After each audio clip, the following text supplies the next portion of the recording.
Hey, we're here with Sharon Jones of Sharon Jones and the Dap Kings. Thanks so much for taking the time. Really appreciate it. Oh God, thank you guys for getting us out here and letting people hear about us. Absolutely.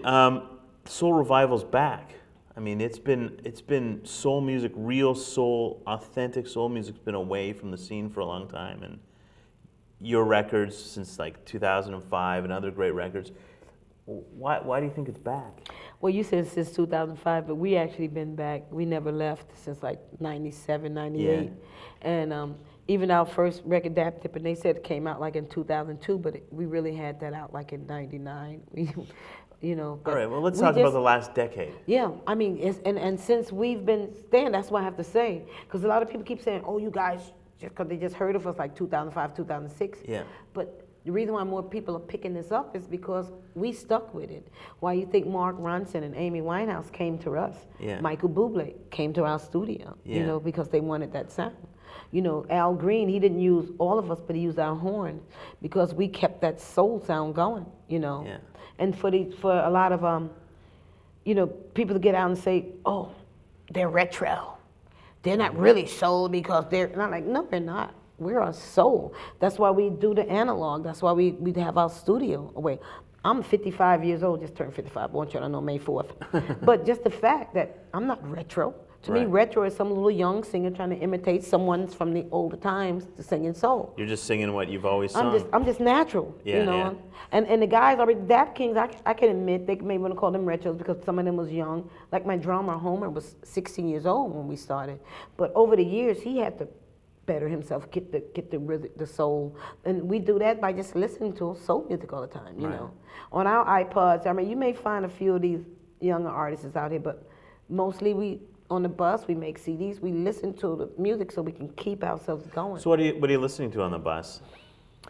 Anything from like Otis to James Brown to Ike and Tina Turner to anything from Soul Stacks. Yeah. And even we go back further than that to the classics that people have never heard of soul music, or somebody did a record or only made a 45. Right. And you had to collect that item and you play it. So that's what we listen to. We listen to jazz, we listen to old stuff, we listen to Afrobeat music, we listen to Spanish or salsa. Right. We just listen to everything. But most of our stuff we listen to something from the back in the day. Right. And we're talking about mostly Motown and Stax era stuff. Yeah. We can, because that's what people understand, Motown, Stax. But back in those days, there was plenty more labels besides Motown and Stax. Yeah, absolutely. If what's been the most rewarding in the last 10, 15 years for you, personally? Personally, I would have to admit, I mean, even though, with Amy and Mark, and even doing the movie with Denzel, yeah. I mean, that to me was a life thing, that was like, yeah. Denzel, But I think what I gained from, far as helped me get a down payment on my house. Yeah. Michael Bublé here in I'm in his home back up in his Canadian home or in Vancouver, and I think working with him, and I didn't even know who Michael Bublé was, but I can say as far as productive that was great opening with him, and it just opened more doors for me with others. It's really an eclectic bunch of people you've worked with, whether you're opening for Stevie Wonder in a couple months at the Hollywood Bowl, or performing with Fish when they did the covering of a cover of the Rolling Stones record Exile. I mean, you've really run the gamut of people that you've worked with, and is that just because you're so gifted with your voice? Is that just do you seek out these opportunities, or do people follow you? No, they seek me out. Thank God, because they were like, "Well, who do you want to sing with now?" Whoever want to sing with me. Whoever want me, I am so glad, because I would never want to go up to someone's face. They'd be like, "Oh, well, I don't want that." So I think they come into me. They want a certain sound. Right. I mean, I just did something, of course, with Booker T. Yeah, of course. The record's great. I was just listening to the record over the weekend, and you're on 2 tracks on the record. Yeah, I realized they only played the one that I did the duet with this guy. I didn't even know who this guy were, and they were like, "Oh, he's with this band." I'm like, "Okay, good." And when I met him, when we did our stuff in the studio, it was great. But that was great. Back in Memphis, is that what the track's called? No, representing Memphis, the one where we did the duet. And he wrote that, That's crazy too. I mean, Booker T is one of these guys that's been around since. And this is on his 4th album out. Right. what is it, 5 decades or something like that? Yeah, something like that. Yeah. Absolutely. It's amazing also to see, a bunch of my friends heard that I was talking to you today. It's amazing to see the age range of the people that are probably coming to your shows, whether they're people who remember that Stax and Motown era, or people that are just getting hip to what you're putting out now, right? I'm gonna be truthful to you. You know, like I said, people just seeing us now, but in the late 90s, when we really started out, our first gigs was college gigs. The college students was playing us on their college stations. Right. So it was the young people that really got, and then they went out, and once they introduced it, and once this internet, thank God for the internet. Totally. Things just blew, because now major label, and I tell people, no major label is banging my door down. To this day, no one have said, we want you on our label. It's probably a good thing, actually. I would be like, they couldn't pay me enough to be on their label. Yes, they could, but anyway. As long as I'm being me and the Dap Kings is involved and whatever, but it doesn't matter. But yeah, I just we just do what we're doing, and thank God for those college students. And every time I would do a show, I'm like, you go tell someone, go tell your mom, bring your moms and dads on out.